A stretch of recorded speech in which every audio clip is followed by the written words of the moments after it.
그래서 그렇게 놨는데 아버지가 너무 거룩하게 보여서 아버지가 자기 아들에게 절을 했다. 정대하면 절을 했다. 그렇습니다. 중간단에 태자의 왕육은 왕비의 동생인 마파샤바트가 맡게 됐다. 이모가 태자의 세문에 들어온 것이다. 이것은 그때 카펠라의 풍습이었다. 왕은 이름 전성가를 부려서 태자의 장면을 알아보고 싶었다. 태자의 얼굴을 보고 난 사람들마다 놀람스럽게 말했다. 태자는 뛰어난 위인의 상을 갖췄습니다. 저는 3 이상 8종을 읽어왔습니까? 그거 이제 읽어보면 대충 알 것이고, 손가락, 발가락이 길고 팔도 무릎을 지난다 그럽니다. 이것은 중생들 이렇게 자비로 잘 보살피는 그런 결과라 그러고, 또 이 정수리에 이제 불룩하잖아요, 그죠? 살점이나 살점이 불룩하답니다. 그래서 그것도 이제 중생들을 다 공유하고, 사람들도 공유하고 또 가벼이 보지 않는 그런 인으로서 정수리가 불룩하고, 또 특히나 이제 이 32세를 갖춘 이가 5 부류가 있는데, 인간으로서는 전령성왕, 그리고 부처될 10분, 천상 사람으로서는 제석천, 범천, 6개의 6탄을 마왕도 이 사람도 타화자르천왕, 이 사람도 30을 가셨답니다. 그런데 부처는 무견정상이라 정수리 위를 볼 수 없다는 거죠. 다른 애들은 정수리를 볼 수 있는데 부처님 될 분은 정수리가 안 보여. 우리 중생으로서는 볼 수 없다요. 무견정상이래요. 또 하나가 이제 불보살로 보면 여기 보석이 하나 바뀌었잖아요. 그죠? 여기 사마귀가 아니고 털, 미간 사이에 흰 털이 있는 거죠. 그 이제 옷이 또 특징적인 상호입니다. 그리고 손바닥 발바닥에 바퀴살의 모양이 있다고 합니다. 우리 마하보리탑 밑에 보는 발바닥 상이 있잖아요, 그죠? 그 발바닥에 그런 무늬는 믿기나 말기나 요만큼 떠다닌답니다. 부처님은 떠다니는데 발자국은 선명하게 찍힌답니다. 근데 그 발자국이 그냥 뜻없이 그냥 이렇게 하면 이제 바람 불면 없어지기도 하지만은, 누구에게 이 발자국을 보이리라고 뜻을 가지고 찍은 발자국은 아무리 태풍을 불어도 없어지게 발자국 지워지지 않답니다. 그래서 부처님의 이신 얘기라고 그래요. 또 그런 나중에 그 상호들을 한 살펴보죠. 32상은 특징적인 모습이고, 아주 이제 드러난 두드러진 그런 모습이고, 80종은 32상에 속한 세밀한 모습이다. 그래서 32상 80종을 다 갖추면은, 30신을 갖춘 이는 전륜상 그랬잖아요. 전륜상은 7가지 보배가 있는데, 이분이 전륜상에 태어날 때는 7가지가 함께 난다는 거예요. 이분이 아내 될 분, 덕 있고 아름다운 그런 여인, 그리고 보배 바퀴가 있는데, 이 동쪽으로 가자고 하면 동쪽으로 가고 서쪽으로 가자고 하면 서쪽으로 가는데, 가는 곳마다 무력을 쓰지 않고 다 인간 세상을 항복받는다라고 합니다. 그리고 밤을 한낮을 때 한밤중을 대낮처럼 밝고 있는 법의 구설이 있다 그러고, 그리고 아주 힘센 코끼리, 지금 말 병장기죠. 그리고 하루 철대할 수 있는 말, 재물 담당 신하, 병사 담당 신하, 요 7가지가 전륜상 7보, 전륜상 날 때 요 7가지가 함께 난다 그래요. 그러나 부처 되실 분은 또 좀 다릅니다. 부처 되실 분에도 7부가 있는데, 그분은 이제 역시 이제 출가 전까지 이제 아내 될 분, 덕 있고 아름다운 그런 여인, 그리고 이분이 출가 전까지 쓸 재물, 황금 항아리가 돼요. 황금 항아리. 이거 써도 재물 줄은 안 답니다. 쓰면 또 채워지고 또 채워지고, 과거 전에 복을 많이 줬기 때문에 그렇답니다. 황금 항아리. 그리고 이분은 이제 출가 전까지 보필할 시종 있고, 또 출가할 때 타고 갈 말, 그리고 이분 도를 이룰 보리수, 그러니까 이분은 이제 고향을 떠나서 딴 데서 도를 이룹니다. 고향에 안 돌아옵니다. 고향에 초청할 사람, 우리는 깔로다리라는 어릴 때부터 같은 친구 지내는 깔로다리라는 분이 있습니다. 그리고 이분을 이제 출가 이후에 난중이 연로했을 때, 그때 이분을 보필할 그런 시자, 이 시자는 이분이 도를 이루는 날 출생을 한다고 합니다. 그래서 전륜상의 7부와 도를 완전한 깨달음이 이룰 분의 그런 7부는 조금 그렇게 차이가 있습니다. 그래서 그렇게 32상 8종을 타고났다. 뛰어난 위인상을 갖췄다. 왕이 이러면 무료를 쓰지 않고 온 세상을 다스리는 전륜상이 될 것이고, 출가에 수행하면 반드시 부처님 되어 모든 중생 구제해 줄 것입니다.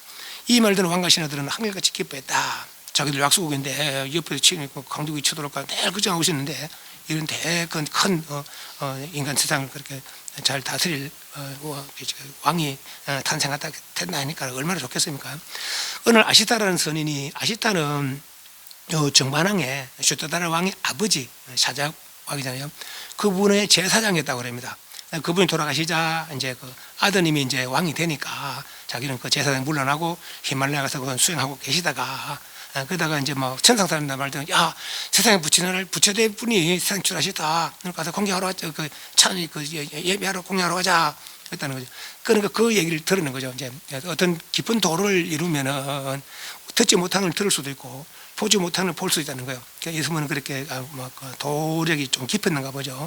그 천상은 그런 얘기를 듣고 어디 갔을까 보니까 이제 자기가 제사장을 모시던 분의 태자 아가 이제 왕이 되었는데 그 나라의 왕자로 태어났다는 걸 알았어요. 그래서 이제 보러 오는 것이죠. 가빌라성을 찾아왔다. 그는 히말라야 깊은 곳에서 세상과 인을 끊고 수행만 추도에만 전념하고 있었는데 천시대 부처님 세상에 출했다는 말을 듣고다. 가빌라의 왕궁에 태자가 태어난 것을 천안으로 천안을 멀리 그 가까이 볼 수 있고 막힌 거 볼 수 있고 트인 것도 볼 수 있고 이게 천안입니다. 과거도 볼 수 있고 미래도 볼 수 있고. 된 선인은 태자의 얼굴을 보려고 왕궁을 찾아온 것이다. 덕망이 높은 아시다 선인이 찾아온 것을 기뻐하는 왕은 곧 태자를 보도했다. 100살도 훨씬 넘어 백발이 성사한 선인은 태자를 팔에 안고 그 얼굴 이모점으로 유심히 들여다봤다. 곁에 있던 사람들이 숨을 죽이고 검을 치켜봤다. 한참 동안 말에 태자의 얼굴만 바라보다 아시다 선인이 갑자기 눈물을 했다. 왕을 비롯한 그 자리에 있던 사람들은 불길한 예감이 들었다. 왕은 참다 못해 선인에게 물었다. 태자를 본 사람마다 그 기뻐함이 야단인데 선인은 왜 한마디 말없이 울기 마시오. 어디 그 까닭을 속실히 말해보시오. 대왕님 연마실 아닙니다. 제가 슬퍼하는 것은 여생이 얼마 남지 않아서 부처님의 춘을 못 보게 될 것이 한수로 그렇습니다. 태자 역사 모든 중생을 구제할 부처님 되실 분입니다. 부처님이 세상에 출현한다는 것은 참으로 귀하고 드문 일입니다. 백천만급토록 난조 만나기 어렵다 그랬어요. 그래서 저는 너무도 늙었습니다. 태자가 도를 이루어 부처님 되실 때까지 살지 못할 걸 생각하니 슬퍼서 눈물이 지절로 나오는 것입니다. 그런데 데려온 어린 제자에게 네가 커서 부처님 출현하던 소식을 듣거든 지체 말고 찾아가서 그분의 제자가 되어라 그랬더니요. 그래 이 말을 듣고 이제 왕이 이제 두 가지 고민이 생기는 거라. 이제 야가 이제 내 뒤를 어서 왕위를 어서 나를 잘 다뤘으면 좋겠는데 아이 그 출가하다 가니까 출가 도와다니까 그러니까 이제 고민이 생기는 거예요. 그래서 이제 방해 아닌 방해를 시작합니다. 이때부터 그래 온갖 좋은 거 뭐 출가할 마을 못 내게 부족함이 없게 막 다 뭐 오시며 장승교 먹을 것이며 누릴 놀 것이며 온갖 거 다 최상의 세상으로 다 해줍니다. 그러나 그건 다 등지고 결국은 출가하게 되죠. 다른 고민이 깊었기 때문에 생사의 고민이 깊었기 때문에 그런 그 부족함이 없는 삶으로도 생사의 고민을 해결할 수가 없었기 때문에 시달타 태자가 정수함부터 이런 산을 갔다는 사이다 스님 말을 듣는 왕과 저는 기뻤다. 그러나 왕을 이어받아 나를 다스리지 않고 출가의 부처님이 되라는 말은 어찌나 섭섭한 생각이 들었다. 그리고 이웃나라 고달라 같은 그 침략을 큰 나라의 침략을 늘 두려웠던 나머지 가벨라산 사건은 이상 진명을 행출하여 고달뿐만 아니라 이 세상을 변화하게 다스려 주려고 했다. 그러나 이때 태어난 왕자가 나라를 다스릴 인물이 아니고 출가의 종교적인 성자가 되는 연했다. 6세 빈비사라 왕이 왜 이래 나오냐면은 빈비사라 왕은 아주 중요한 분입니다. 부처님 도를 이루시고 이제 이번에 처음 제도할 때 첫 사원, 첫 번째 사원 중림정사를 희사하는 분이 이제 빈비사라 왕입니다. 8세 때 8세부터 12년 동안 국가 지도자로서 알아야 할 정치, 경제, 사회, 문화, 종교, 군사학 등 모든 학문을 쌓았다. 12세에 충ging 참석하여 생태계에 참혹한 야국 정책을 목격하고 농민들의 고달픈 노동 현실과 노동 착지 현장을 체험하고서 큰 충격을 받고 스스로도 홀로 자선하면서 고민했다. 이때부터 삶에 대한 긴 방황이 시작됐다. 그러나 현실을 어렴풋이 인식하였지만 아직 구체적으로 그 원인이 무엇인지 어떻게 극복해야 하는지에 대한 관점이 없었다. 이 시기를 전후하여 부처님께서는 당시 유명한 사문이 되려고 했다. 아버지는 부처님의 출가를 막기 위하여 세 곳에 삼시 세때 인도는 우리가 좀 기후가 달라서 우기와 건기가 있고 또 아주 더운 때가 있고 혹서기, 우기, 건기, 혹서기에 따로따로 알맞은 지역이 알맞은 그런 궁전을 세 채나 지었다는 거죠. 주고 무위와 악단을 함께 물밀면서 출가하게 못하게 하려고 부족함이 없이 그렇게 해주는 거죠. 매일 파티를 했다. 그러나 끝내 정식 갈증을 해소하지 못하고 출가했다. 출가하던 날 밤에도 파티를 마치고 나서 잠시 휴식을 취하다가 전날 밤 함께 무의 흩어진 모습으로 정신을 내려 출가했다. 명상의 장이 시들었다. 어머니를 지키는 태자는 모든 사람이 깊은 사랑을 받았다. 이모의 마하파처파티도 태자를 지극히 사랑하고 부탁드렸다. 마하파처는 그 뒤 왕자, 공주란 말이 있습니까? 어디에? 없습니까? 왕자와 공주 말 있습니까? 그냥 왕자만 있습니까? 왕자를 낳았다. 그래 공주돼 있습니까? 공주는 지우십시오. 공주는 예, 공주는 분명하지 않습니다. 분명하지 않아서 왕자를 낳았다 이렇게 왕자를 낳았다. 왕자가 난다면 이복 동생 난다. 마하파라자는 그 뒤에 왕자를 낳았지만 공주는 지우시면 됩니다. 왕자를 낳았지만 시타르타에 대한 사람은 조금도 변함이 없었다. 태자는 지나치게 총명했고 무슨 일은 열심히 했다. 하나를 더 열어놨다. 그 얼마나 사마성 수행했으니까 안 그랬겠습니까? 생애 지치지 말으려면 사실 알고 보면요 이미 이제 어떤 수행자가 어떤 깊은 수행에 들어서 불퇴진의 경지가 있답니다. 더 이상 물러섬이 없는, 물러서지 않는, 수행하지 않더라도 유지되고 더 이상 물러서지 않는 그런 경지가 있답니다. 이미 그분은 그것은 보살 팔찌라 그러는데 그걸 넘어서 시치보살로 다음 생에 부처될 보살로 저게 도리천궁에 있었는 거예요. 알고 보니 그러니까 벌써 그 많은 수행을 이룬 분입니다. 하지만 이제 그 모습으로 이제 인간으로 모습으로 와서 다시 마지막 수행을 하게 되는 것이죠. 네. 그러니까 알고 보니 인간으로 왔지만 인간 아니라고 볼 인간의 경계를 천상 경계도 이미 초월했는데 하면 인간이겠나 말이죠. 그러니까 그런 분이 얼마나 지혜가 있겠습니까? 인간의 어떤 인간이 가르치는 간에 그걸 다 흡수하는 거죠, 그냥. 그러니까 보통 사람으로 미칠 때는 어떤 비범함이 있는 것 같다. 그러나 왕은 이따금 태자의 얼굴에서 쓸쓸하고 그늘진 표정을 보고 그때마다 가슴이 아팠다. 이승을 떠나간 어머니를 그리워 생각할 때마다 태자가 더 애처게 되겠다.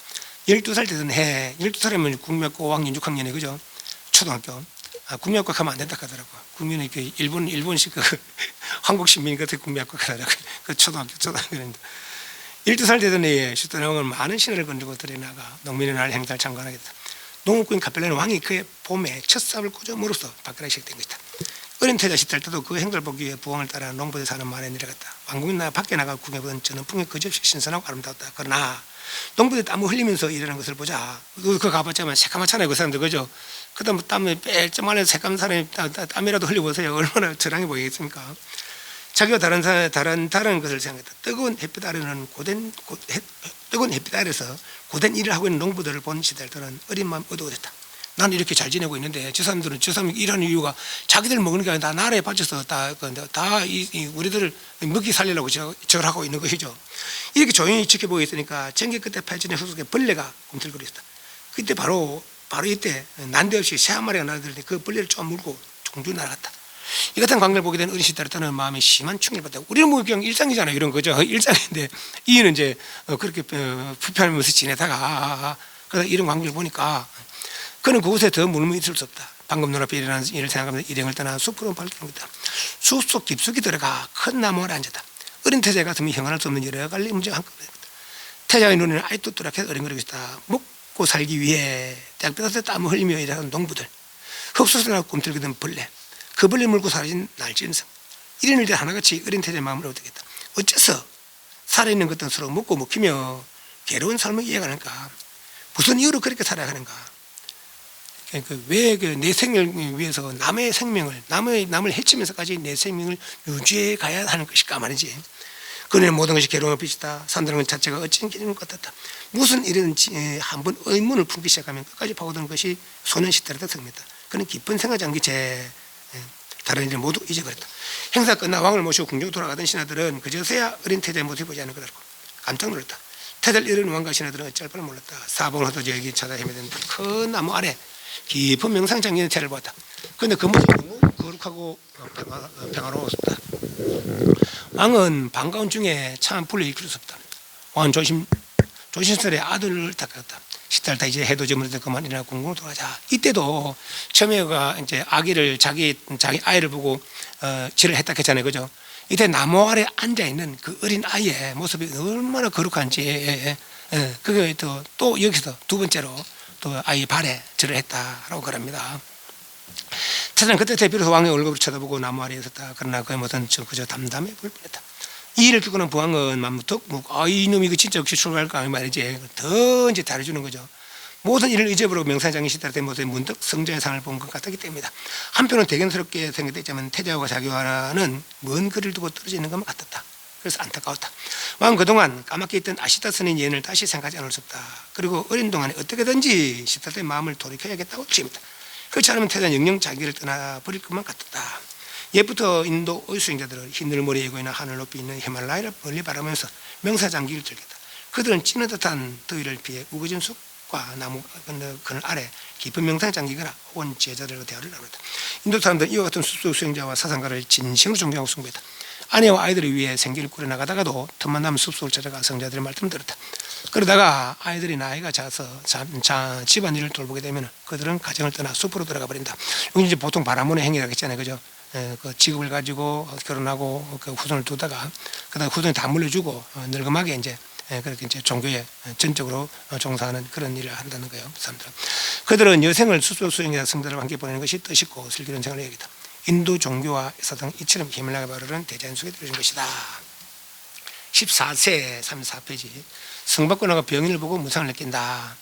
네 개의 문, 카펠라의 동서남북으로 이제 문이 있었는가 봐요. 동쪽으로 나가서 병든이를 보고, 남쪽으로 나가서, 동쪽으로 나가서 늙은이를 보고, 남쪽으로 문을 나갔을 때 병든이를 보고, 서쪽으로 나가서 죽음 행위를 보고, 북쪽문에서 수행자를 보는 것이죠. 그래서 나고 늙고 병도 중 고민하다가 수행자를 통해서 해결 방법이 있는 걸 알았어요. 그래서 나 그럼 출가해야 되겠다 하러 가는 것이죠.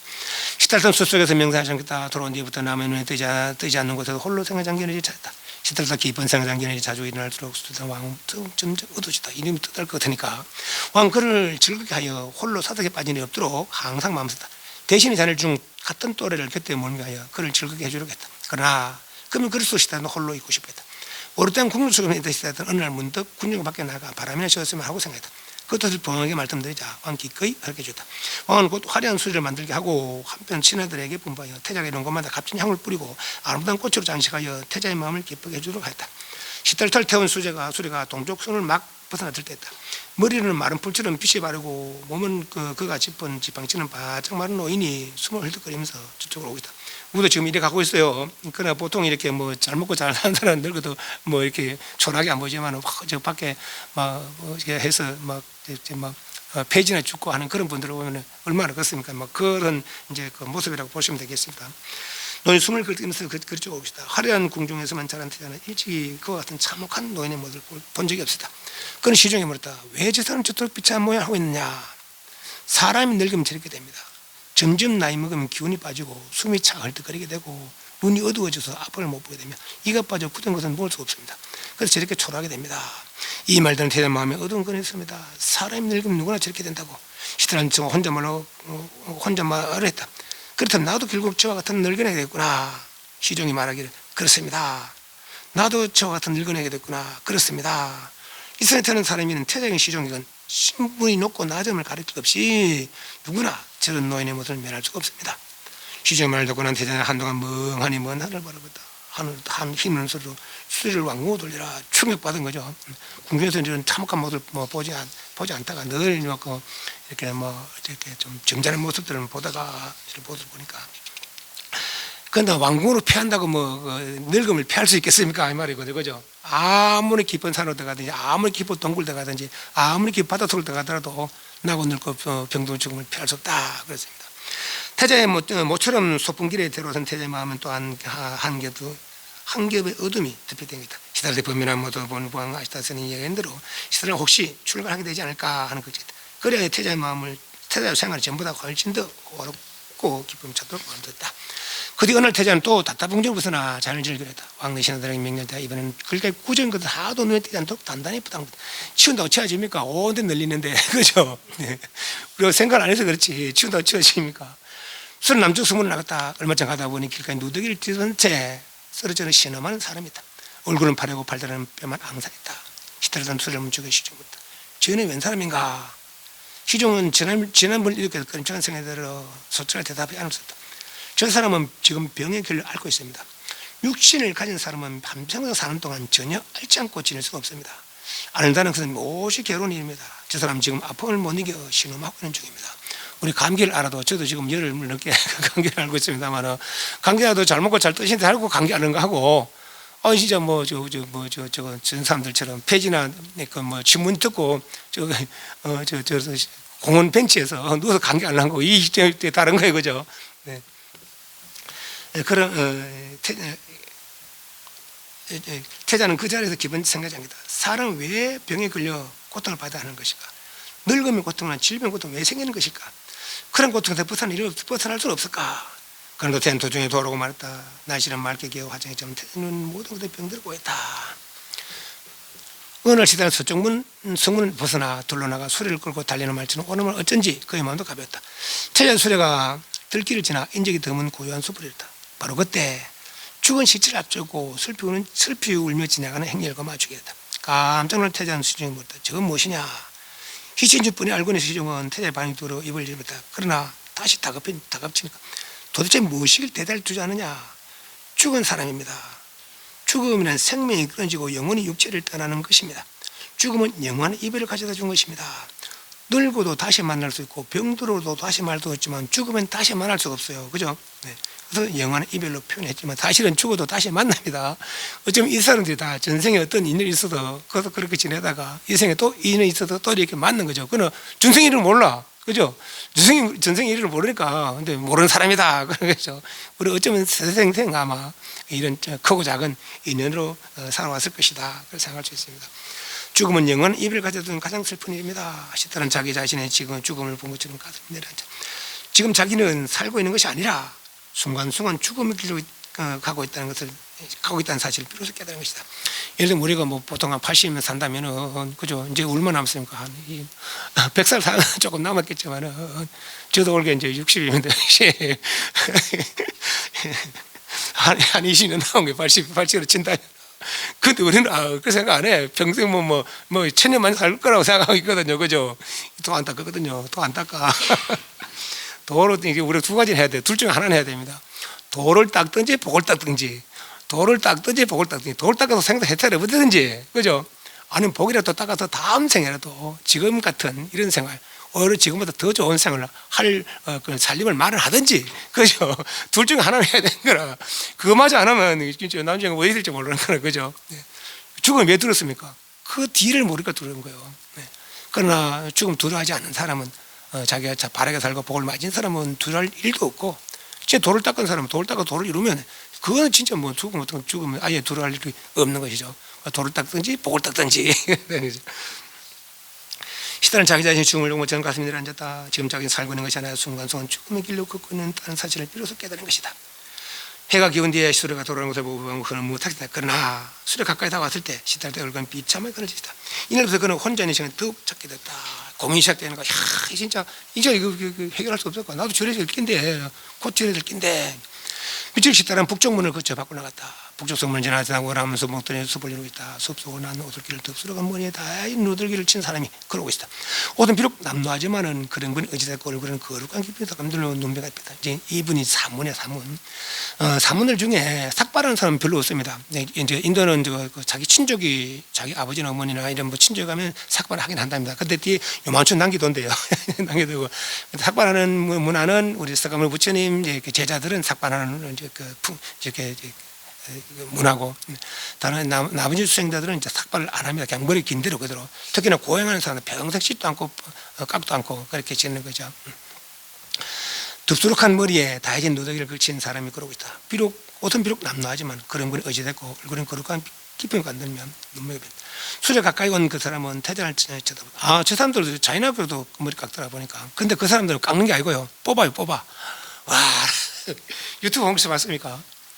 이 사람 뽑아. 이제 한 달마다 뽑니 보름마다 뽑니 이만큼 길 걸 뽑더라. 손으로 자기 손을 뽑아. 뽑는데 그 많이 눈물 흘리잖아요.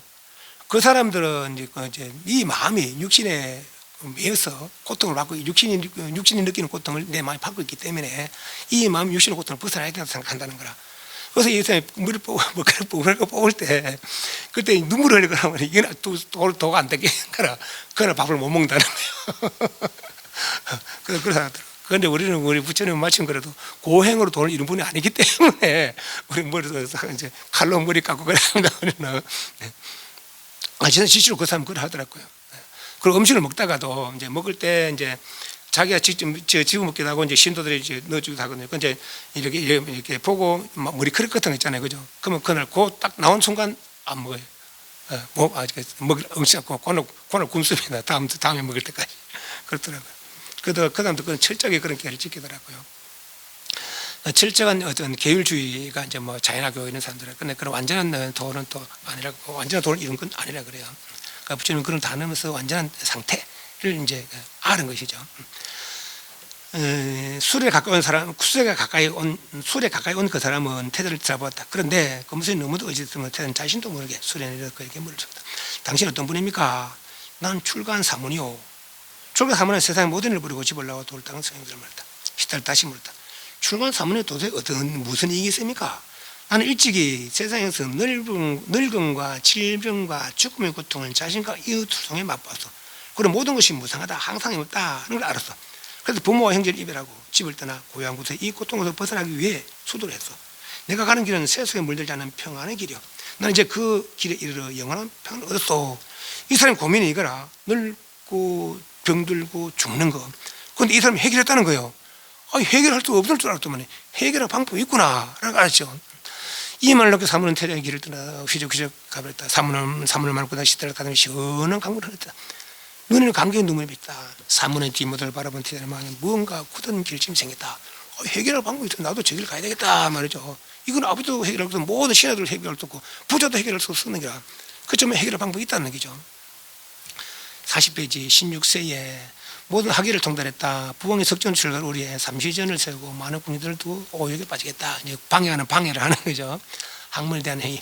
휴토당은 세대를 위해서는 무슨 일을 가리지 않다. 태자에게는 어떤 괴로움이나 불편을 주지 않으려고 했다. 부처님 뒤날 태대시를 해가며 이렇게 말했다. 나는 이루 말할 수 없는 호사스러운 난을 보냈다. 아버지의 원경은 커다란 연못이 있었는데 거기는 여러 가지 색깔의 연꽃이 피어 있었다. 그런 것들이 모두 나를 즐겁게 하기 위해 마련된 것이다. 나는 카시 지방에서 나는 이제 카시 다 아시죠? 가시미르 이러면서 그 중에서 나는 향이나 음식이나 내지는 옷감들이 다 최상 상품이라는 거예요. 카시 지방에 나는 향 냄새지 않다. 나는 입던 옷감도 역시 카시에서 생산되는 것이다. 내가 밖으로 나갈 때는 언제나 양산을 들어주는 시종에 따랐다. 게다가 나는 근기와 우기와 장마철, 혹석이나 장마철에 따라 그때그때 편리하도록 꾸며진 궁전이 세 채나 가지고 있었다. 난 아름다운 여자들에게 둘러싸여 장마철을 지루하지 않게 보낼 수 있다. 태자신은 이제 여기 때 출가할 때 그렇지만은 그런 것들이 생사에 도움이 되지 않았다. 그래서 나는 그런 걸 다 버리고 생사를 해결해 출가했다. 이제 그렇게 제자들에게 말하는 중입니다. 태자 시세에 얼마나 호소스러운가를 넉넉히 짐작을 좀 합니다. 그러나 한번 깊이 보면 인생의 회의, 늙고 병들고 죽는 것, 과연 이걸 해결할 방법이 없을까? 이제 의심이 드는 거죠. 그럼 호사와 즐거움도 어떻게 메꿔주셨다. 쾌락이 진행한 다음에 스미드는 그 사람을 맛볼 때마다 태자의 회의는 더욱 기뻐할 뿐이었다. 출간 사문을 만난 뒤부터 태자는 더욱 혼자의 길을 좋아하는 것 같다. 왕은 태자의 관심을 다른 데로 돌리기 위해 이제부터는 태자의 그 심한 학문을 가르치겠다. 주토다는 원날에 가장 학식이 뛰어난 비슈바미트라라는 학자를 불러 모셔다가 태자의 성사합니다. 태자에게 글을 가진 첫날 그것은 태자의 총명을 보고 놀랐다. 사실 인간의 경도 초월한 사람이 이 인간의 학자의 그 배운들 그죠? 이 사람이 놀리는 거죠. 총명을 보고 놀랐다. 그는 지금까지 많은 왕자를 가져보았지만은 시달타처럼 뛰어난 천재는 일찍 보지 못했기 때문이다. 시달은 인도에 가장 오래된 그 오전엔 베다 성경을 줄줄 낼 만큼 기억도 좋았다. 이제 그 힌두교 성전이죠. 그 비슈바미트라가 알고 있는 깊은 학문도 오래전에 거의 다 배우게 됐다. 시달타 학문은 나를 깊어갔다. 주타랑 스승을 불러 나를 임금 필요한 제왕의 길도 가르쳐줄 것을 부탁했다. 그리고 그런 후에 크샨티데바라는 군사계 대가를 불러 무예와 병법도 가르쳤다. 태전타는 학문에 못지않게 무예와 뛰어난 소질을 가지고 있다. 그에게는 처음 배우는 지식이 모두가 신기하게 했다. 이렇게 이제 그 표현을 했는데 사실 어쩌면 또 다른 뜻이 있었을지 몰라요. 왕은 가르치기를 내 뒤를 이어서 왕의 어떤 길을 가르쳤다고 생각하겠지만은 이 사람은 만약에 세상 학문에서 나고 멸고 병도 죽는 걸 해결할 수 있다면은 출가할 일이 없는 거야, 그죠? 세상 학문에서도 그 해결할 수 있다면 굳이 출가 안 해야 되는 거예요, 그죠? 그래서 세상 학문이 다 있는가 없는가 살피는 거죠. 정치적인 사회문화, 군사계 다 이게 해결할 수 있는 방법이 있을까 말이지. 열심히 배워도 없었는 거라, 그죠? 네. 그래서 나는 이제 이 세상의 학문은 여기까지구나.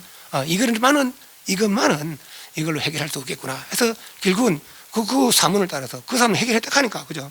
해결했다 하니까 해결 방법을 찾아 나와서 나는 해결했다 하니까 그럼 나도 그거 따라가자. 이 된 거죠. 그러면 새 것을 배우고 싶은 소년의 호기심으로 두 길을 짓고 스스로부터 이런 소식을 들으던 왕은 몹시 기뻤다. 세상에도 견줄되었는 총명한 태자가 다른 길을 그들은 생각을 버리고 자기 뒤를 이어 가편을 잘 다스려주기만 한다면 더 이상 바랄 것이 없다. 그러나 부왕 안심 오래가지 못했다. 그를 비워 지식 넓어짐에 감따라 태자는 회의가 어스시는 그냥 더욱 깊어져 가는 거다. 깊은 학문을 쌓은 되잖아. 학문이나 한낱 지식을 넓혀줄 뿐 인생의 근본적 생사 문제의 문제에서는 무력하다는 걸 알게 되다. 사람은 언제 어째서 늙고 병들어 죽어가는가? 무엇 때문에 태어나는 것일까? 뭐 의사들이 뭐 생사 해결하는 것 때문에 의사는 안 죽어야 돼요. 그렇죠? 그 의사가 다 죽거든요. 이런 생각의 근원적인 문제에 대해서는 어떤 책에서도 어떤 학문에서도 해답을 주고 있다. 어떤 유튜브 보니까 그래도 시진핑이 저 누구라고 소련 그 누굽니까? 소련 대장 누굽니까? 그하고 이제 야 우리는 저거 해가지고 이렇게 뭐 장기 갈아 끼는 걸로 오래 살 수 있어. 이게 대화했다 하더라고 둘이. 갈아 낀들 뭐 얼마나 오래 살겠다니까.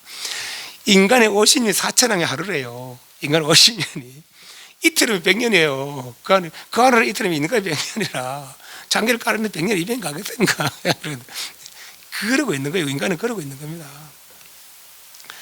인간이 그 나라의 수명을 500년을 산다는 거 아닙니까? 인간의 수명 한 사람은 900만 년이에요. 900만 년. 인간을 생각하면 그 영원이죠. 영원. 그죠? 겨우 4천왕이 첫째 아들, 욕계 첫째 아들 4천왕이 그렇다는 거고. 그래서 배나. 저 무색계는 뭐라 했습니까? 요 있잖아요. 그죠? 여기 찌질해. 무색계는 2만, 4만, 6만, 8만 급을 지른다는 거예요. 그야말로 영원한 생명이죠. 우리가 보기에는 인간의 상태에서 보기에는 그렇죠.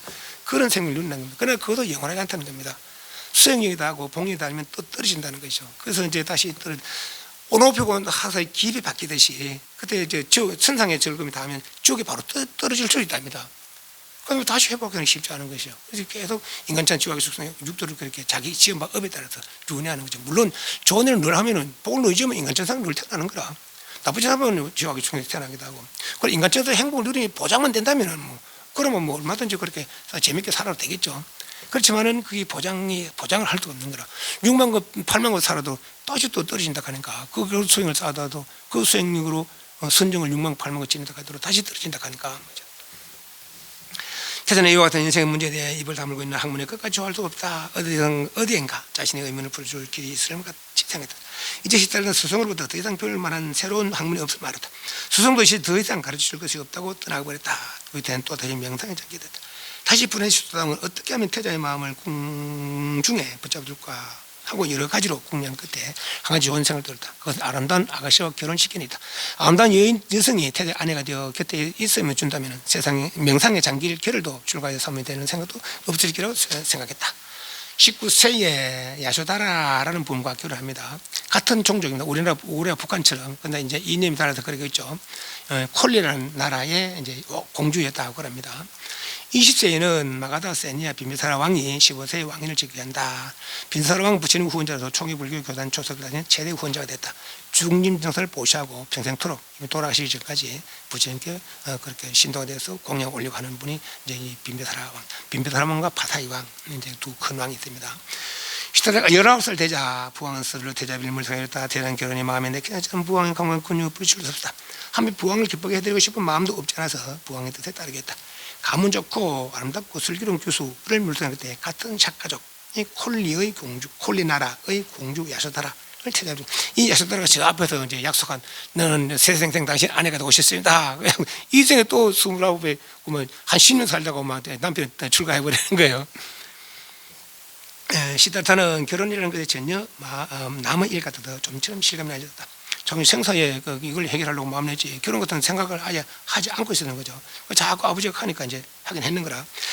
세상 결혼한 다음에 여전히 사색이 잠기거나 침울한 생을 빠질 때가 있다. 그때마다 슬기로운 야소다라는 보다 상냥하게 태자의 마음을 유로하는 데 정성을 다했다. 그러나 행복해야 할 만한 시달타의 날이 갈수록 무엇인가 마음이 이런 듯 침울한 표정 지을 때가 잦았다. 수많은 궁녀들이 그의 둘레에 물려 춤과 노래로 위로했지만 그의 마음속 깊이 자리 잡은 생각만은 아무도 얻을 수가 없었다. 시달타시 쾌락의 재미는 모르는 바 아니지만 쾌락에 뒤에 오는 공허를 더욱 잘 알고 있다. 인간이 영원히 살 수 있고 모든 사는데 한결같이 행복하다면은 그것도 역시 마음 놓고 쾌락을 즐길 수 있을 것이다. 그러나 이 세상에 태어나면서부터 인생 무상한 어머니가 일주일만 돌아가셨어요. 물론 자기는 본질은 안 했지만 들은 것이죠. 무상함을 무섭게 느꼈던 게 있다. 어머니 죽음 그것은 어린 시절부터 시작된 눈을 인생의 근원적인 문제로 돌리겠다. 인간은 누구나 죽는다. 살아있다고 하자면 언제가 죽을지 모른다. 죽으면 우리는 어떻게 될 것인가. 우리 몰라고 하면 천년 만에 살고 내가 당연하니까 너 죽고 나도 죽고 나고 당연한 줄 알고 막 그걸 살아요. 그죠? 근심 걱정이 사는 거죠. 그러다 나 이제 그 아파 누우면 아이고 하고 있는 거죠. 그때 정신 차린들 지금 이 자리에서 정신 차려야 됩니다. 그죠? 이런 얘기들 때 진짜 정신 차려야 됩니다. 젊고 아름다운 사람을 볼 때마다 시달리는 그가 늙었을 때 최재 모습이 문득 들어온 것이다. 이제 소위 말하는 무상관이라 그래요. 이제 수행 중에 이제 이런 건 있는데, 젊을 때는 뭐 수행을 마음 잘 안 했잖아요. 다 즐기고 싶어 하지. 그렇지만 나중에 생각해서 나중에 늙어지고 또 죽게 되면 말이죠. 해골 앙상이 남단 말이죠. 근데 뭐 그럴 때 오용락이 무슨 도움이 되겠느냐 말이지. 늙을 때 죄진 모습이 돌아온 것이다. 그는 스스로 그런 생을 잠재울 했지만 그렇게 되지 않았다. 혼자 인생의 근원적인 병, 생사병이죠. 알고 있다. 아는 녀석 어쩔 도리가 없었다. 그가 뒷날 부처님들 대제들에게 이래 말했다. 어리석은 사람은 자신의 병을 피할 수 없다는 것을 모르고 있다. 그래서 앓는 사람을 보면 누구나 싫어 피해야 된다. 그러나 나는 지금 앓고 있지는 않지만 언젠가는 반드시 앓게 되라는 것을 알고 있기 때문에 병든 사람을 싫어하지 않는다. 또 어리석은 사람은 누구든지 자신이 늙어가고 있음을 모르고 있다. 그럼 늙은 사람을 보면 싫어한다. 그러나 나는 내가 늙어가고 있다는 것을 알고 있기 때문에 노인을 싫어하지 않는다. 시달은 그때 젊은 속에서 늙은 자신의 모습을 보고 병들어 앓다가 죽어가는 모습을 봤다. 괴로움에 짊어지고 시시각 죽음을 향해 걸어가고 있는 자신의 모습을 깊은 사회 속에서 역력히 보았던 것이다. 태자 기억 속에는 또다시 전에 성문 밖에서 만나서 사문의 모습을 떠올랐다. 문득 그 사문을 다시 만나보고 싶은 충동이 느꼈다. 이만 시달이 사는 야수다라가 곁에 있는 것도 잊어버리고 자주 명상하겠다. 결혼생활도 태자의 마음을 어느덧 시달때는 29이 되었다. 야수다라 결혼한 지 벌써 10년이 됐다. 어느덧 그는 문득 이런 생각했다. 결혼 때문에 출가가 10년이나 늦었구나. 10년 전에 그 사람이 그 생사 해결할 수 있는 방법을 더 들었는데, 아이고, 뭐 아버지 때문에 자꾸 결혼하라 해라고 뭐 살다 보니까 뭐 10년 지나버렸어요. 결혼 때문에 출가 10년이 됐구나. 이러다가는 몇 해가 더 늦을지 알 수가 없다. 나는 지금 자꾸 늙으면 죽음으로 점점 가까워 있는데, 시달의 마음은 갑자기 초조해지겠다. 이대로 살다가 죽는다면 아무런 보람도 없는데 생각이 듭니다. 그 앞에는 하나의 길이 훤히 열다. 그 순간 시달이 혼자 했다. 나도 이제 그렇다. 나도 출가 삼문의 길을 나서자. 마침 시달의 마음은 마음에 출가할 결심이 서게 됐다. 이제는 그 어느 누가 말린다 해도 자기 출가의 길을 택할 수밖에 없다고 굳게 결심했다. 이렇게 마음을 정하고 나니 지금까지 겨루던 범위에 서로를 불렸다. 사실 저는 이렇게 뭐 생사 해결해서 출가한 건 아닌 것 같아요. 지금 그때 생각하면은. 그냥 어느 출가하는 그런 생각을 가지고 있었는데, 그래서 이제 고등학교 때, 그때도 이제 머리 깎고 다니거든요. 예, 그러다가 이제 나는 이제 도라는 것이 이런 이제 불교에서 말하는 그런 이제 열반이라는 그런 도는 생각도 못 했어요. 그냥 뭐 신선도 있잖아요. 뭐 날라다니고 있잖아요. 신동군이고 그런 거 도 따는 줄 알았어요. 근데 그런 돈이 되라고 그런 마음이 있었던 것 같아요. 그게 출가력이었다. 그러나 이제 강원에 가서 경전을 보다 보니까 그런 부수적인 것이고 진짜 어떤 수행이라는 것은 참다운 상태. 을 알아내는 것이 그것이 이제 진정한 수행이다라는 생각이 드는 것이죠. 이미 출가를 점했다는 이제 남은 것은 시기뿐에 생겼다. 그러나 한편 자기가 떠나버린 뒤에 일을 생각하니 한가닥 불안했다.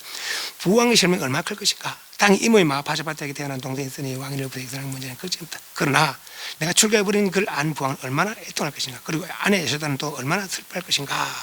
이런저런 생각 때문에 못하고 있는 거예요. 그러다가 뭐 다 결단을 내는 거죠. 이런 생각 때문에 시달은 잠을 이룰 수 없다. 후회를 붙이면 이때 심정을 다하지 못다. 나는 아직 젊은 청년으로서 머리는 검고 청춘의 즐거움을 가득 차 있었다. 내 앞엔 영화로운 임금 자리가 기다리고 있다. 그러나 난 영원한 진리를 찾아 부모와 아내가 눈물로 만류하는 것을 부딪히고 인생의 봄을 등지다. 나는 왕궁을 빠져나와 머리를 깎고 가사를 입은 후 출가 상문의 길을 떠났었다. 그때 시달이 심령의 입장이 진흙게 말했다. 한편 숫도랑은 아시타선의 예언이 다만 예언으로 끝나주길 바랐다. 자기 왕위를 이어받아 훌륭한 임금이 되어주기만을 간절히 애웠다.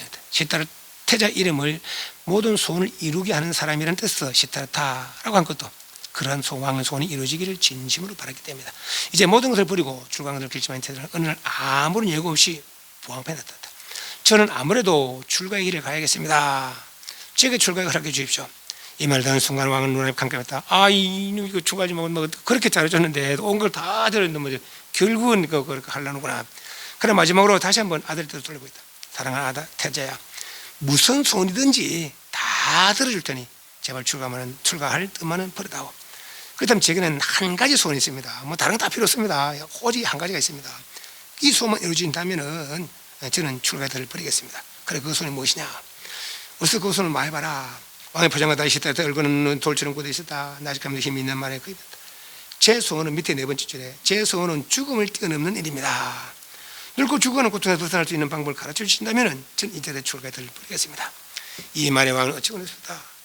그런 너무도 진지하고 슬픈 태자의 표정을 보자 화를 낼 수 없다. 모든 소원을 다 들어주는 왕도 그런 태자의 소원을 어떻게 왕도 누구도 할 수 없는 거예요. 이 나고 죽음만큼은 그죠 해결해 줄 수가 없는 거예요. 이때 이상 이제 왕도 어쩔 수가 없는 거죠. 국왕자신 늙은과 중국 앞에서는 너무도 무력하다는 걸 새하면서 느끼게 된 것이다. 왕의 준비도 굳게 됐고 왕에게도 출가의 시험을 알린 뒤에라. 시달은 이제 왕궁을 떠날 기회만 잡고 있었다. 태자 아내 야소다라와 이모의 마파샤파떼에게는 출가의 시험을 말하지 않기로 했다. 미리 알려줌으로써 연약한 여인들의 가슴에 상처를 주고 싶지 않았기 때문이다. 이 무렵 궁전 안에 깊은 도시증이다. 야소다라가 아들을 낳은 것이다. 야소다라가 너무 깊어도 어쩔 줄 몰랐다. 곧 분부로 내려 큰 잔치를 베풀고 왕손의 탄생을 축하하도록 했다. 근데 정작 이경설 기뻐야 할 짓이라던 이날따라 그 자체가 보이졌다. 해가지고 어둠이 내일 무릎에야 그런 궁전을 돌았다. 그날도 숲속에 들어가 온종일 혼자 명상에 잠기다가 돌아오는 길이다. 궁전 앞에 이르러 사람들이 웅성거리며 즐거워하는 광명자 비로소 궁중에 경사가 일한 줄 알았다. 자기에게 아들이 태어났다는 소식을 들은 시다는 오 라울라 그렇죠. 라울라는 이제 뜻이 장애라는 뜻이 있다는 거예요. 그러나 이제 이 라울라 그들 이름이 됩니다. 근데 만약에 이제 그 장애라면 뜻만 있다면 아마 이름 안 썼을 거예요. 그러나 장애라는 뜻도 있는 동시에 해를 삼킨 아이, 위대한 아이라는 그런 이제 뜻도 있다는 거예요. 그래서 이제 라울라하는 이름이 그 단식이 그대로 이제 아이의 이름이 됩니다.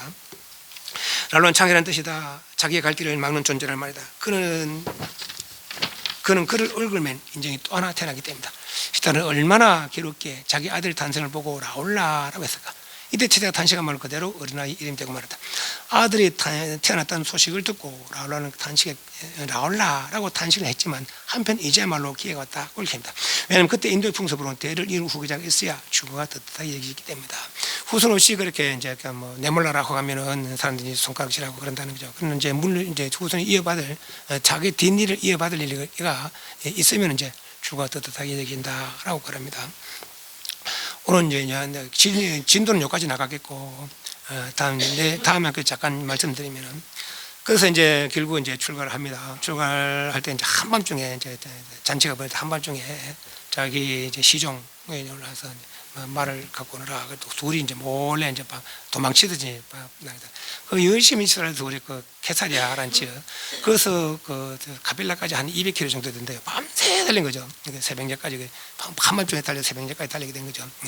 그래서 이제 그 출가해서 이제 너는 돌아가라 하고는 시종을 돌려보내고는 그 왕자의 옷을 그대로 입고 이제 그 수행할 수 없으니까 지나가는 이제 그 사냥꾼과 옷을 바꿔 있습니다. 그 사문들의 이제 옷을 분수이라 그래요. 분은 똥분자고 소는 해질소. 그렇게 해지고 떨어진 그런 옷입니다. 그런 이제 누가 거기다 천 시체 이제 뭐 시체 사람 죽으면 쌌다가 이제 그걸 시다림 같은데 어떤 시다림이라고 이제 그 우리 상가집에서 영물과 시다림 하거든요. 이제 그 어떤 지역의 숲을 지정을 한답니다. 사람 죽으면 이제 화장을 하기도 하고 그 시체를 이제 그 숲에 갖다 두면 이제 천에 싸서 갖다 주면 짐승들 뜯어먹기도 하고 이제 분해가 된다는 것이요. 그런 천을 이제 깨끗하게 빨아서 그걸로 이제 상문들은 자기의 이제 옷을 가리는 그런 이제 그 옷으로 삼았던 것이죠. 그래서 사냥꾼과 옷을 바꿔 입고 자기가 늘 이제 뜻하던 바를 해결하려고 일주일간 깊은 수행을 해봅니다. 그러나 이 뜻대로 안 되는 거라 이 일도 스승 없이 할 수 있는 일이 아니구나 해서 스승을 찾게 됩니다. 그러다 이제 그 세 분의 스승을 찾아가지고 고행하는 스승 갖다가 그 뜻이 맞지 않아서 나와서 다시 선정을 닦는 또 두 분을 각각 또 찾아갑니다. 알라라 깔라마와 무타가라마부다라는 그런 분을 찾아가서 그분들의 선정을 배웠지만은 완전한 것이 아니라 그래서 이제 이분이 느끼고 알았는 거예요. 그러다 다시 나와서 오랜 동안 혹독한 고행을 합니다. 기본 선정을 닦았는데 뭐 한다고 또 고행을 할까? 그렇게 생각할 수 있을 거예요. 고행한 사람들은 이제 내가 이 괴로움을 참음으로부터 과거 전생에 숨을 대고 천상에 가서 행복을 누린다라는 천상의 목적으로 고행을 하는 거라. 그러니까 이 인간 세상의 수행 중에 고행보다 더 혹독한 수행은 없는 거예요. 선정 따는 가만히 선정 닦으면 되니까 예. 그래도 이 어려운 수행을 아마 혹독한 이런 수행을 통해서 이룰 수 있지 않을까. 선정으로서 못 이뤘으니까 이루지 않을까. 이제 스승이 없으니까 이제는. 그 스승이 없는 것이 이렇게 이렇게 장애가 많습니다. 우리는 그래 부처님께 이렇게 배우는 거는 얼마나 우리가 이제 말 그대로 누워서 떡 먹히고 손 안 대고 코 풀기고 그런 거 알고 보면은 그분은 SS 사마 성직업해서 이런 거를 우리에게 아낌없이 베푼 거거든요. 그런 고마움을 우리가 생각을 좀 해야 됩니다. 근데 이분은 스승이 없었으니까 그때 그 이제 더 가실 스승이 없었으니까 하지 않아도 될 고행을 5년 동안 혹독하게 했는 것이죠. 5년 동안. 그래서 이것도 아니구나라고 그것마저도 버리고 다시 깊은 선정으로 통해서 결국은 도를 이루게 됩니다. 그런 이야기들은 이제 뒤에 이어집니다. 혹시 오늘 했던 거 질문 있습니까? 한 10장 정도 나가니까 앞에 먼저 읽어봐도 되고 아니면 이제 뒤에 복습을 하든지 해석을 하든지 그래 하시면 이제 훨씬 좋겠죠. 그래서 도 이루는 데까지 보고 그러나서 이제 무슨 도를 이루는가 저 반야신경을 통해서 그 부처님이 이루신 도에 대해서 한번 살펴보고 그리고 나머지 부분을 나가도록 하겠습니다. 예, 반배 사옹 서원하겠습니다.